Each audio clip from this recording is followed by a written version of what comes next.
옆 사람과 인사합시다. 예수 이름으로 사랑합니다. 임마누엘 축복 받으세요. 예수 이름으로 승리하세요. 산을 가까이서 부분적으로 보면은 그렇게 감동적이지 못합니다. 그런데 멀리서 전체적으로 산을 바라보면 아름답습니다.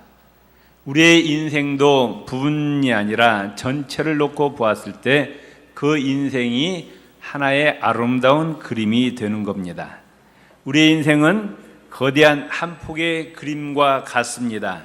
슬픈 일과 기쁜 일, 눈물과 웃음, 형통과 역경, 병과 건강, 성공과 실패, 이러한 것들이 얽혀서 최종적으로 한 폭의 아름다운 인생이 된다는 겁니다.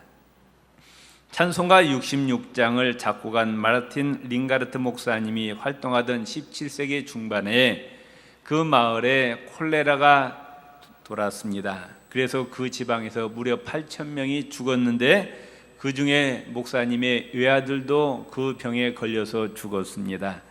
그 목사님은 찢어지는 가슴을 부여안고 그 동네 콜레라를 추방하기 위해서 마을 청소를 하고 약을 뿌리면서 주민들을 격려합니다. 이렇게 전염병과 싸우는 동안 생각지도 못했던 놀라운 기적이 나타납니다. 평소에 서로 물고 뜯고 싸웠던 이 동네 사람들이 하나로 뭉치게 되었습니다. 방탕했던 청년들이 다시 교회로 돌아오게 됩니다. 사이가 좋지 않았던 부부들이 다시 결합하는 좋은 일이 일어났고요. 그래서 교회는 부흥하게 되었고 교회 건물을 새로 신축하게 되었습니다. 재난과 환난, 이 불행이 반드시 나쁜 것만은 아닙니다. 재난을 극복하면 그것이 오히려 축복이 되고 은혜가 될 수가 있다, 그 말씀이에요. 뉴욕 브루클린 푸주간을 경영하는 윌리엄 디바이라는 사람이 있었습니다. 그런데 강도를 만났어요. 강도가 들어와 가지고 총을 쏘고 자기를 죽이려고 하고 돈을 뺏어가려고 했었습니다. 그래서 할 수 없이 이 브루클린을 푸주간을 운영하는 윌리엄 디바이는 방탄조끼를 사서 입었습니다. 그러자 그 옆에 있는 가게 주인들이 그 방탄조끼를 어디에서 났느냐고 나도 사서 입겠다고 했습니다. 그러자 이 윌리엄 디바인이 문득 머릿속에 생각하기를 이 방탄조끼를 내가 한번 만들어 봐야 되겠다 해가지고 푸주간을 그만두고 방탄조끼를 만드는 공장을 세웁니다. 그리고 돈을 많이 벌었어요.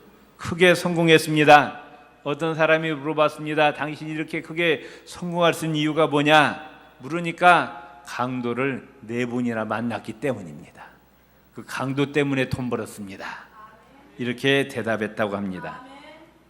미국 보스턴에 트리니티 교회가 있습니다. 그런데 여기에 유명한 설교가 필립 브룩스 목사님이라는 계셨어요. 그분이 찬송가 가사도 지었고 세계적으로 유명한 설교가 있는데 그분이 원래 꿈이 하버드 대학교 교수가 되는 게 꿈이었어요. 그런데 이 교수가 되려면 학생들이 투표를 한다고 합니다.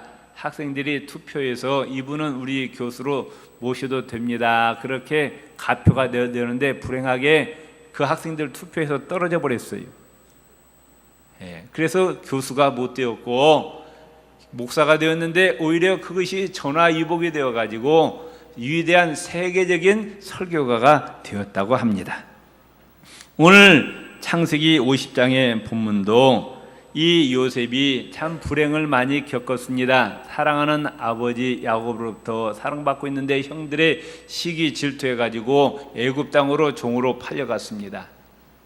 그래가지고 남의 집에 가서 노예로 고생하다가 또 그것도 모자라가지고 모함을 받아가지고 감옥에 들어갔습니다. 그런데 합력하여 선을 이루시는 하나님께서 이 요셉을 애굽의 총리로 세우셨어요. 요셉처럼 우리는 하나님을 끝까지 믿고 의지하고 신뢰하고 하나님 말씀에 순종하시기를 바랍니다. 반드시 우리에게 승리와 성공을 주실 줄로 믿습니다. 우리가 잘 아시다시피 요셉의 인생을 살펴보면은 이 요셉은 라헬이 낳은 아들입니다. 야곱의 가장 사랑하는 아내 라헬이 낳은 아들이 요셉이었습니다. 창세기 37장 3절 4절에 이와 같이 말씀하고 있어요. 요셉은 노년에 얻은 아들이므로 이스라엘이 여러 아들보다 그를 깊이 사랑하여 위하여 채색옷을 지었나니 그 형들이 아비가 형제들보다 그를 사랑함을 보고 그를 미워하여 그에게 언사가 불평하였더라. 다른 형제들은 보통 옷을 입히고 특별히 이 요셉만은 채색옷을 지어서 입혔습니다. 이 채색옷은 온 가족의 가장 웃사람이라는 표시고 그 가문의 후계자가 된다는 표시였습니다. 아니, 형들을 제껴놓고 저 어린 동생이 말이지 후계자가 된다니, 형들은 이 요셉을 미워할 수밖에 없었습니다. 시기하고 질투할 수밖에 없었습니다. 결국 이 형들의 시기 질투가 나중에는 요셉을 죽이려고 하는 계획을, 음모를 세우게 됩니다.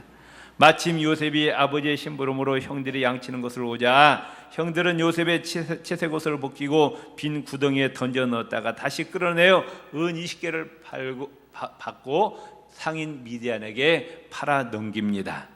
이때 요셉의 나이가 17살이었습니다. 그리고 졸지에 저 먼 나라 애굽으로 노예로 끌려가게 됩니다. 하루아침에 자기 신세가 몰락하게 됩니다. 인생의 밑바닥에 처지게 됩니다. 그렇지만 이 요셉은 형들을 원망하지 아니했고 하나님을 원망하지 아니했습니다. 이게 중요한 거예요. 사람들은 인생의 나락에 떨어지면 자포자기합니다. 좌절합니다. 될 대로 되라고 술 먹고 팡탕합니다. 그러나 요셉은 어떤 환경이 있든지, 높은 자리에 있든 낮은 자리에 있든 종으로 있든 그 자리에서 최선을 다해서 성실하게 살아갑니다. 맡은 일에 최선을 다합니다. 창세기 39장 4절에 보면은 요셉이 그 주인에게 은혜를 입어 섬김에 그가 요셉으로 가정 총무를 삼고 자기의 소유를 다 그 손에 위임하였다 말씀하고 있어요. 형들에 의해서 노예로 팔려갔던 요셉, 그런데 하나님께서 하십니다. 하는 일마다 형통합니다. 요셉 때문에 보디발의 집에 복을 받아요. 그걸 보디발이 깨달았어요. 이 요셉 때문에 우리 집이 복을 받는구나. 그리고 요셉의 하는 일을 보니까 너무 성실한 거예요. 참으로 맡은 일에 최선을 다합니다. 그래가지고 이 요셉을 신임해서 보디발이 자기 가정집에 총무로 세웁니다. 다 맡겼어요. 다 맡겼어요. 그런데 호사 다말하고 보디발의 아내가 요셉을 유혹했습니다. 그런데 이 요셉은 보디발 아내 모함 때문에 감옥에 갇히게 되었습니다. 죄인이 아닌 죄수로 졸지에 이제 또 감옥으로 가게 됩니다. 한번 생각해 보세요. 요셉은 그 남의 나라 종으로 팔려와서 말이에요, 흐트러지지 않고 정말 최선을 다해서 주인을 섬겼으니까 하나님이 승진을 시켜주든지 더 축복을 줘야 되는데 어디로 가는 거예요? 감옥으로 갔어요. 졸지에 죄수가 되었습니다. 하나님이 살아계시면 이럴 수가 있습니까? 다른 청년 같으면 또 좌절했을 거예요. 그런데 이 요셉은 거기에서도 좌절하지 아니했습니다. 여기에는 반드시 하나님의 뜻이 있을 것이라 생각했어요. 옆 사람과 하민 사람과 당신이 당하는 고난 속에 하나님의 뜻이 계십니다. 하나님의 놀라운 섭리가 있습니다. 믿습니까? 내가 당하는 이 고난 가운데 하나님의 손길을 바라볼 줄 알아야 돼요. 반드시 하나님께서 나에게 복을 주시고자 하는 어떤 섭리가 있을 것이다. 믿습니까? 하나님은 우리에게 사랑과 은혜를 베푸시지만 때로는 연단과 시련을 주십니다. 다니엘서 6장에도 보면은 다니엘이 바벨론의 국미 총리로 있을 때 왕의 총애를 받자 그 주위의 관리들이 시기 질투하고 법을 만들어서 이 다니엘을 사자굴 속에 집어넣어 죽이려고 합니다. 그러나 하나님께서 천사를 보내서 사자의 입을 봉해버렸습니다. 다니엘은 머리털 하나 상하지 않고 다니엘을 모함했던 주위 사람들이 다 죽임을 당하고 다니엘은 더 큰 영광을 누리게 되었습니다. 그렇기 때문에 우리에게 인생살이에 시련과 연단 고난이 있을지라도 두려워하지 마시고 하나님을 의지하면 하나님께서 반드시 우리에게 승리를 주심을 믿으시기를 바랍니다. 야고보서 1장 12절에 따릅시다. 하나님을 시험을 참는 자는 복이 있도다. 아멘. 고난과 환난 시련이 있을 때 그걸 참고 견디면 하나님께서 좋은 결과를 주신다. 이것에 옳다 인정하심을 받은 후에 주께서 자기를 사랑하는 자들에게 약속하신 생명의 면류관을 얻을 것입니다. 이렇게 가끔 보면은 교회를 열심히 다니다가 좀 어려움이 옵니다.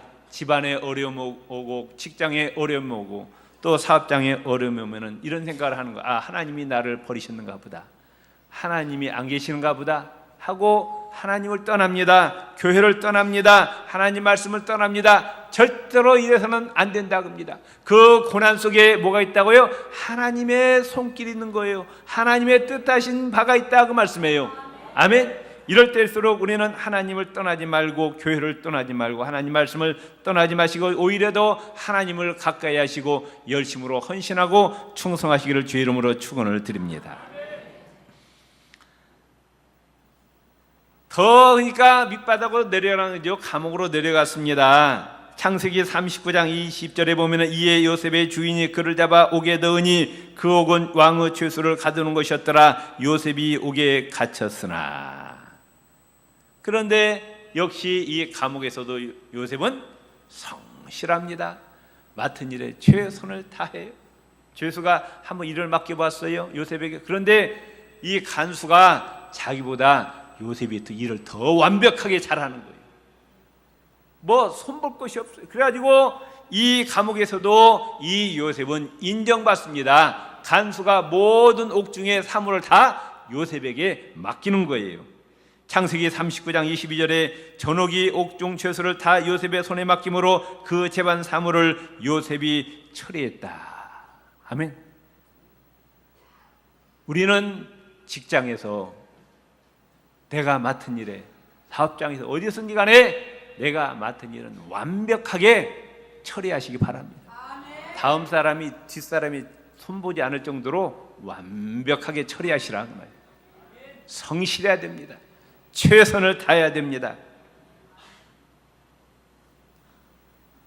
그 이제 애굽왕 바로가 이제 꿈을 꾸었어요.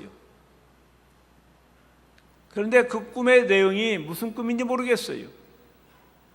분명히 하나님이 자기에게 무슨 행하실 일을 주신 꿈인데 알 수가 없는 거예요.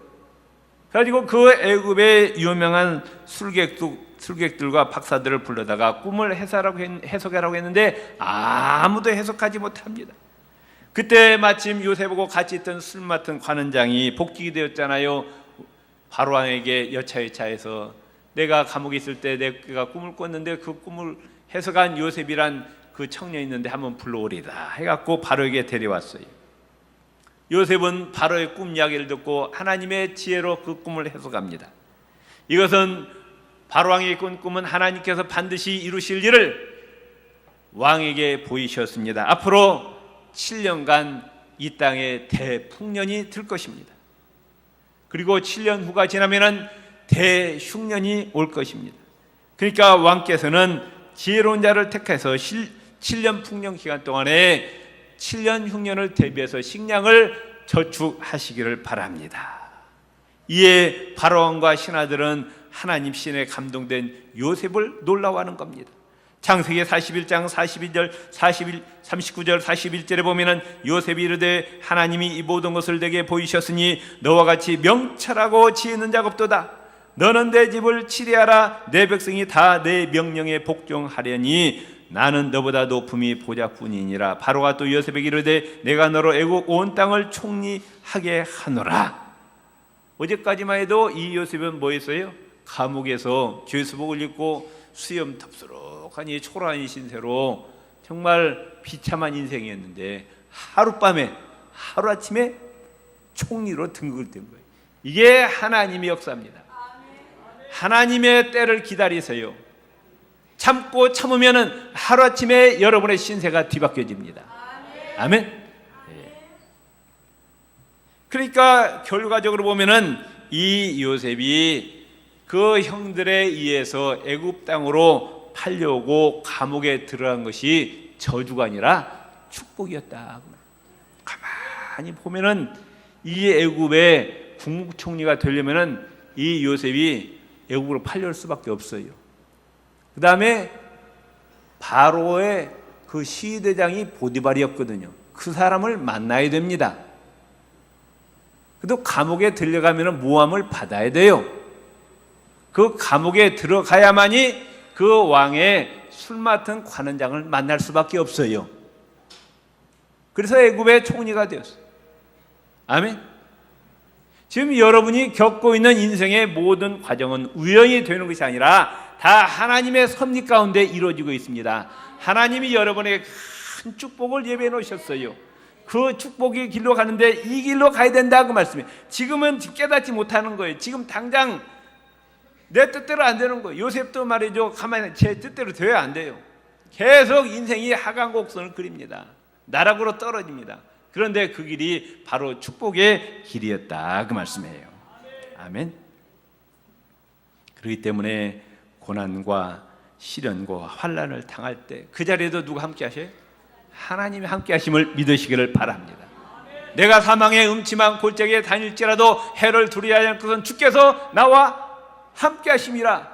사망의 골짜기에 있을지라도 그 자리에 여호와 하나님이 나와 함께 하신다 그 말씀이에요. 그렇기 때문에 우리는 원망 불평하지 말고 낙심하지 마시고 하나님을 더욱더 의지하시기 바랍니다. 네, 옆 사람입니다. 하나님을 더욱더 의지합시다. 하나님께 더욱더 가까이 합시다.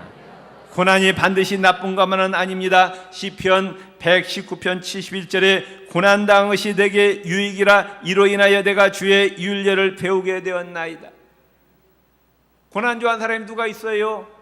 다 싫어하죠. 고난은 본능적으로 다 싫어하는 거예요. 그런데 고난 당한 것이 나에게 유익이라 이렇게 말씀하고 있어요. 믿습니까?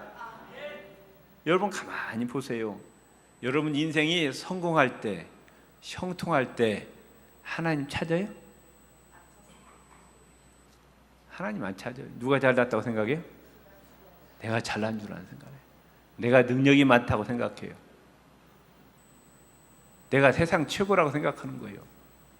그런데 딱 어려움 당하면, 고난 당하면은 내 힘으로 어찌할 수 없을 때 비로소 누구를 찾게 됩니까? 하나님을 찾고 하나님 앞에 무릎 꿇게 된다 그 말씀이에요. 아멘. 교만하던 자가 겸손하게 된다 그 말씀이에요. 그래서 이런 이야기가 있습니다. 가장 많은 고난을 당한 사람이 가장 많은 영화를 받을 것이요 가장 위험한 곳을 지난 사람이 큰 승리와 성공을 볼 것이다 이런 말씀이 있어요.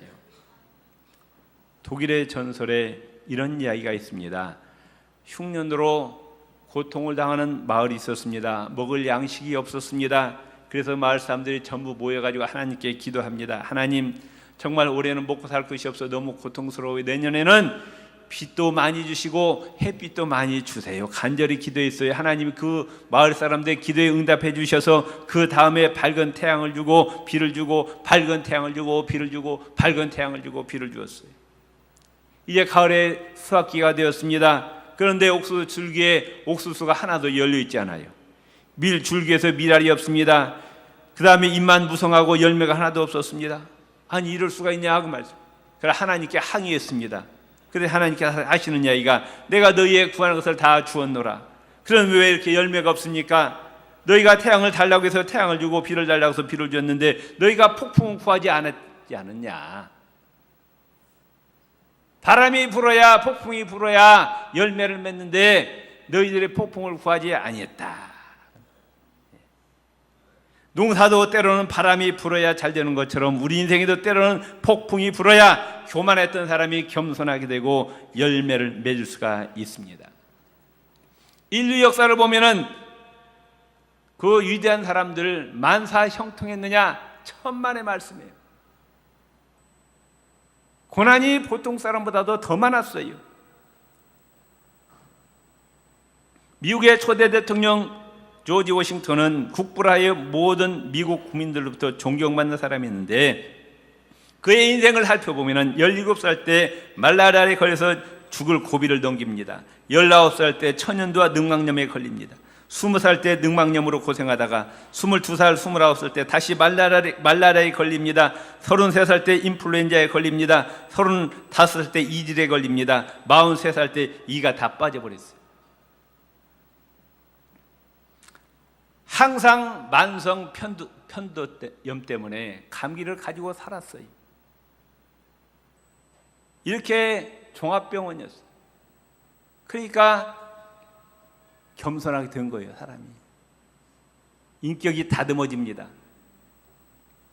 그래가지고 미국의 대통령까지 지나게 되었습니다. 미국 사람들이 예수님 다음으로 존경하는 인물이 에이브라함 링컨이잖아요. 우리가 잘 아시다시피 이 링컨이 그의 인생이 어땠습니까? 너무너무 가난해가지고 7살 때 산골로 이사하느라고 초등학교 6개월밖에 다니지 못했어요. 그게 학력의 전부입니다. 초등학교 6년 마친 것도 아니고 6개월 다닌 것이 그의 학력 전부예요. 9살 때 어머니가 세상을 떠납니다. 어머니가 남겨준 유산은 뭐밖에 없었어요? 낡은 성경책 한 권밖에 없었어요. 그래서 혼자서 성경 읽고 독학하는 거예요. 그래가지고 너무 가난해가지고 남의 집 점원으로 일을 합니다. 청년 시절에 뱃사공으로 일했습니다. 19살 때 가장 사랑하는 누나를 잃었습니다. 22살 때 돈 한 푼 모으지 못하고 직장에서 해고를 당합니다. 23살 때 돈이 없기 때문에 빚을 얻어가지고 친구와 작은 가게 하나 얻어서 동업했어요. 그런데 그 친구가 26살 때 죽어버렸어요. 그래서 친구가 빚진 것까지 다 떠맡아가지고 30살 때까지 빚 갚느라고 죽을 고생을 다 합니다. 그런 중에 또 어떤 처녀가 마음에 들어가지고 4년 동안 쫓아다녔어요, 링컨이. 그런데 28살 때 자기를 버리고 다른 남자에게 시집가 버렸어요. 30살 때 한 처녀를 만나서 약혼을 했는데 갑자기 그 약혼녀가 죽어버렸어요. 33살 때 한 여자를 만났는데 키가 자기보다 반절 정도밖에 되지 않는 여자. 근데 욕을 얼마나 그렇게 또 잘하는지 몰라요. 그러니까 결혼하고 날마다 싸웁니다. 지방 하원 의원에 3번 출마했는데 3번 다 낙선합니다. 41살 때 4살 난 아들이 죽었습니다. 43살 때 1살 난 아들이 죽었어요. 그동안 모은 돈으로 45살 때 상원 의원에 출마했는데 낙선합니다. 부통령으로 출마했는데 또 낙방했어요. 51살 때 상원 의원에 출마했는데 또 낙방합니다. 파란만장한 인생이었어요. 근데 이 링컨은 절망하지 아니했어요. 낙심하지 아니했어요. 환경에 굴복하거나 포기하지 않았습니다. 53살 때 드디어 미국 대통령이 되었어요. 세계 대학생들에게 인류 역사상 가장 존경하는 인물로 누구를 뽑았느냐? 에이브라함 링컨을 뽑았습니다. 아멘. 옆 사람, 절망하지 마세요. 낙심하지 마세요. 아멘. 하나님이 반드시 우리에게 합력하여 선을 이루게 하십니다. 오늘 창세기 50장 20절 말씀 같이 봉독합시다. 당신들은 나를 해하려 하였으나 하나님은 그것을 선으로 바꾸사 오늘과 같이 많은 백성의 생명을 구원하게 하시려 하였다. 예. 이 야곱이 아버지가 죽자 형들은 동생 요셉이 국무총리이기 때문에 막강한 권력을 가지고 자기들 복수할 줄 알았어요. 원수를 갚을 줄 알았습니다. 자기의 죄를 용서해달라고 빌었어요. 그런데 요셉은 이야기하기를 당신들이 나를 해하려고 팔아버리고 애굽으로 왔지만 하나님은 그것을 선으로 바꾸셨습니다. 예. 모든 인생의 화를 복으로 막 바꾸시는 전화위복의 하나님. 로마서 8장 28절에 우리가 알거니와 하나님을 사랑하는 자 그 뜻대로 부르심을 입은 자들에게는 모든 것이 합력하여 선을 이루게 하십니다. 아멘. 그렇기 때문에 하나님은 우리의 실패를 성공으로 바꾸시고, 불행을 행복으로 바꾸시고, 저주를 축복으로 바꾸시고, 악을 선으로 바꾸심을 믿으시기를 바랍니다. 이 하나님을 더욱더 의지하고 신뢰하고 주 안에서 정말 하나님 말씀대로 순종하고 충성하시기를 주의 이름으로 축원을 드립니다. 기도하시겠습니다. 하나님 아버지, 합력하여 선을 이루시는 하나님을 찬양합니다. 하나님, 우리가 예수 그리스도 안에서 승리의 인생을 살게 하여 주옵소서. 하나님을 더욱더 가까이 하게 도와주시고 하나님과 늘 동행하게 하여 주옵소서. 예수님 이름으로 기도드립니다.